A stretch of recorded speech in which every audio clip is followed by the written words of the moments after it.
స్వచ్ఛాంధ్ర పేరుతో రాష్ట్రాన్ని శుభ్రం చేయాలన్న ప్రభుత్వ లక్ష్యానికి కొందరు అధికారులు తూట్లు పొడుస్తున్నారు. చెత్త ద్వారా సేంద్రియ ఎరువులు తయారు చేసి తద్వారా సంపద సృష్టించాలని టీడీపీ హయాంలో చెత్త సంపద కేంద్రాల నిర్మాణం జరిగింది. గత ప్రభుత్వంలో ఆ కేంద్రాలు చాలా వరకు మూతపడ్డాయి. కూటమి ప్రభుత్వం అధికారంలోకి వచ్చాక మళ్లీ చెత్త సంపద కేంద్రాలను పునర్నిర్మాణం చేస్తున్నారు. కృష్ణా జిల్లా నిమ్మకూరులో చెత్త సంపద తయారీ కేంద్రాన్ని అధికారులు గాలికి వదిలేశారు. నిమ్మకూరులోని చెత్త సంపద తయారీ కేంద్రం దుస్థితిపై మరింత సమాచారం మా ప్రతినిధి శ్రీనివాస్ అందిస్తారు. కూటమి ప్రభుత్వం స్వచ్ఛాంధ్ర అలాగే కేంద్ర ప్రభుత్వం స్వచ్ఛ భారత్ పేరుతో పరిశుభ్రతకు ప్రాధాన్యత ఇస్తుంటే కృష్ణా జిల్లా పామర్ నియోజకవర్గం తెలుగుదేశం పార్టీ వ్యవస్థాపకులు నందమూరి తారక రామారావు స్వగ్రామమైన నిమ్మకూరులో మాత్రం అధికారులు ఈ చెత్త సంపద తయారీ కేంద్రం పట్ల నిర్లక్ష్యం ప్రదర్శిస్తూ ఉన్నారు. పనికిరాని చెత్త నుంచి సంపద తయారు చేయాలన్న ఉద్దేశంతో గత తెలుగుదేశం ప్రభుత్వ హయాంలో ఈ చెత్త సంపద తయారీ కేంద్రాలకు శ్రీకారం చుట్టింది. ఎందుకు పనికిరాని చెత్త నుంచి సహజ ఎరువులను తయారు చేసి అటు వ్యవసాయ రంగానికి అలాగే ఇటు ఇళ్లలో మొక్కలు పెంపుకునేందుకు ఎరువులుగా ఈ ఎరువును తయారు చేసేవాళ్ళు. కానీ 2019లో అధికారంలోకి వచ్చిన వైసీపీ ప్రభుత్వం ఈ చెత్త సంపద తయారీ కేంద్రాలను గాలికి వదిలివేయడంతో కృష్ణా జిల్లా వ్యాప్తంగా కూడా ఈ చెత్త సంపద తయారీ కేంద్రాలు మూలన పడ్డాయి. వాటిలో కొన్ని అసాంఘిక శక్తులకు నిలయాలుగా మారాయి. ప్రస్తుతం మనం దృశ్యాల్లో చూసుకున్నట్లయితే ఈ అసాంఘిక శక్తులకు ఎట్లాగా చిరునామాగా మారిందో ప్రస్తుతం మనం దృశ్యాల్లో చూసుకోవచ్చు.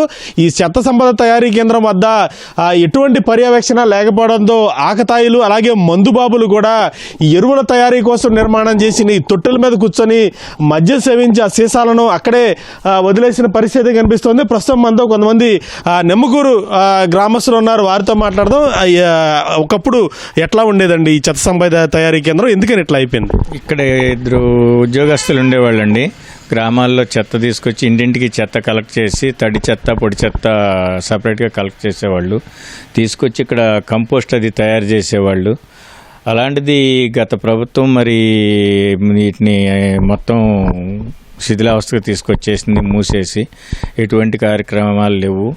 కాకపోతే ప్రస్తుతం ఇప్పుడు మళ్ళీ ఈ మధ్య చెత్త తీసుకెళ్తున్నారండి, వస్తున్నారు. కానీ ఈ కంపోస్ట్ తయారు చేయటం ఇవన్నీ చేయట్లేదు. మరి దీని గురించి గవర్నమెంట్ మరి శ్రద్ధ తీసుకుని జిల్లా అధికారులు కానీ ఎవరన్నా కానీ మళ్ళీ వీటిని ఇలా పాడు చేయకుండా రైతులకి, ప్రజలకి, గ్రామస్తులకి లేకపోతే మిగిలిన వాళ్ళకి రైతులకు కానీ లేకపోతే ఉద్యాన పంటలకు కానీ ఉపయోగపడే కంపోస్ట్ తయారు చేసి కొంత ఆదాయాన్ని మెరుగుపరచడం ఇలాంటివి చేస్తే బాగుంటుంది. కానీ గతంలో ఇది ఫుల్ ఫ్లెడ్జ్డ్గా పనిచేసేదండి. ఎందుకంటే మెస్సులో కూడా ఏర్పాటు చేశారు, చాలా పగడ్బందీగా కూడా దీని నిర్మాణం అనేది జరిగింది. కానీ ఎందుకని ఇట్లా వదిలేయడం జరిగింది? ఎందుకని అంటే అది గవర్నమెంట్ అశ్రద్ధే అయి ఉండొచ్చు. వీటిని మూలబెట్టాలనో మరి ఎందుకని చేశారో గత ప్రభుత్వంలో చేశారు. ఈ ప్రభుత్వం వచ్చినాకన్నా వీటిని శ్రద్ధ తీసుకుని మళ్ళీ ఇట్లాంటి కేంద్రాలన్నింటినీ ఉపాధి కల్పించి ప్రతి గ్రామంలోనే 2-3 ఉపాధి పొందుతారు. ప్లస్ దీని నుంచి వచ్చే ఈ కంపోస్ట్ ద్వారా రైతులకిను ఉద్యాన పంటలకి అందరికీ మేలు కలుగుతుంది కదండి. వేస్ట్ అనేది ఎక్కడ పడితే అక్కడ రోడ్ల వెంబడి పారేయకుండా ఊర్లోకి వెళ్తా అంటే ప్రతి ఊళ్ళోని ఎంట్రన్స్లో చెత్త కుప్పలు ఉంటున్నాయండి. ఇలాంటి వాటితో ఆ చెత్త కుప్పలు ఉండకుండా చక్కగా కంపోస్ట్ తయారవటం కొన్ని ఉపయోగాలు ఉంటాయి కదా. అలాంటివి చూడండి, చాలా దేశాల్లో కంపోస్ట్ని చాలా రకాలుగా ఉపయోగించుకుని ఆదాయ వనరులు పెంచుకుంటున్నారు. అలాంటి స్ఫూర్తి తీసుకుని బాబు గారు ఆ రోజుల్లో మొదలుపెట్టించారు. కానీ మళ్ళీ మధ్యకాలంలో కొన్నాళ్ళు 5 సంవత్సరాలు వీటిని పడకెట్టారు. మా ఊళ్ళో కూడా ఈ కార్యక్రమాన్ని తొందరగా అభివృద్ధి చేస్తే బాగుంటుందని కోరుకుంటున్నాం.